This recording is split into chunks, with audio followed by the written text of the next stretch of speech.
So one day I was at the gym, just doing cardio on a treadmill.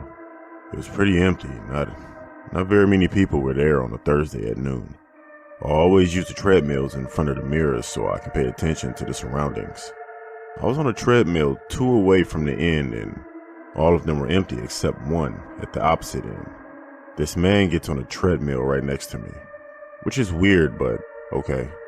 I have my headphones in and I'm watching a show, and every so often I look up at the mirrors just to check on my surroundings, and every time I look up, this man is staring right at me.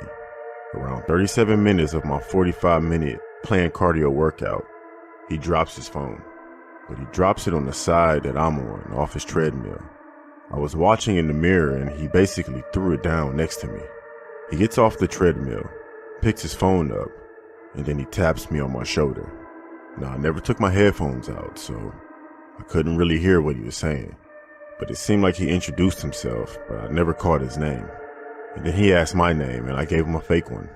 He then said something else and it looked like I couldn't really tell, I couldn't hear him, but it looked like he was saying, "Do you want fudge?" for some reason. I don't know why he would ask me that, but reading his lips, it looks like he said, "Do you want fudge?"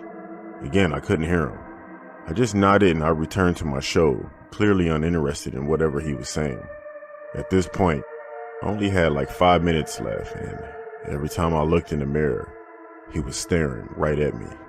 I finished my workout and I went to the stretching area that is near the treadmills, but I'm still in front of the mirrors.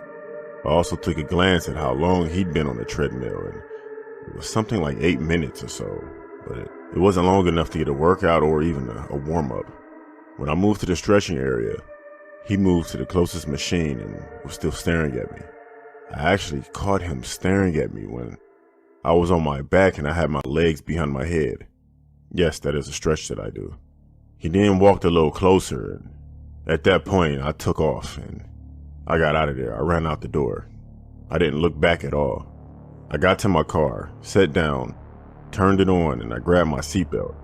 And as I was about to click it into place, my passenger side door opened and I saw that man reach across the passenger seat. I yelled at him to get out and off my car, and I pulled out the parking spot with both doors wide open while he was holding onto the door.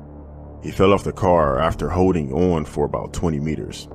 I drove a mile down the road with my passenger side door open. When I got home, I noticed that the man dropped a bag on the floor by the passenger seat. In that bag, he had duct tape, a hammer, and some spermicidal lube. Then the next day I went to the gym to report him, but like I said, I never got his name, and the gym didn't want to look at the cameras with me right there, and said that once they figure out who he was, they'll let me know and they'll talk to him, which really didn't feel like they were doing anything about the situation. So the next week I canceled my membership and I never went back to that gym.